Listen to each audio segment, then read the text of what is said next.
Niente da fare, se il Bassano non va ai rigori in Coppa non è contento. L'11 giallo-rosso ha staccato il biglietto per la finale del Trofeo Veneto solamente alla lotteria di rigori contro il Marcon, in una gara segnata dal meteo e dal campo reso pesante dalle piogge di questo maggio pazzerello.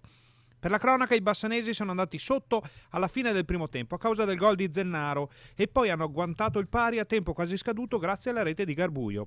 Dagli 11 metri il Bassano segna 4 volte, mentre i veneziani ne sbagliano 2 spedendo in finale la squadra di Checco Maino. Sono molto contento perché sono tornato al gol dopo 3-4 partite, a parte un po' gli acciacchi, un po' il campo mi mancava, quindi sono contento di aver dato il pareggio e poi aver portato la squadra segnando anche uno dei 5 rigori in finale. E siamo stati bravi a crederci, siamo stati molto tenaci e cinici sotto porta. L'appetito, come si sa, viene mangiando e il Bassano vuole a tutti i costi chiudere la stagione con una bella abbuffata di Coppa. È stata una partita difficile, complicata, siamo riusciti ad agguantare il pareggio in extremis, poi vincere il calcio di rigore, quindi meglio così. Questa volta siamo riusciti a raggiungere la finale, era uno dei 3 obiettivi che ci eravamo posti inizio stagione, purtroppo la Coppa è andata male, cercheremo di vincere questa finale. Venerdì sera i giallorossi affronteranno quindi il Montorio, uscito vincitore dall'altra semifinale contro lo Scardovari, sul campo neutro di Montecchio Maggiore. Giochiamoci questa finale con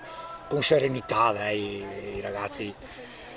Quello che mi dispiace è che dobbiamo fare una settimana in più di allenamento e credimi, anche questo qua per loro è pesante, perché a questo punto del campionato, a questo punto della stagione, insomma, dai, è pesante anche quel semplice allenamento in più. Però dai, siamo lì e vogliamo arrivare alla fine bene, dai.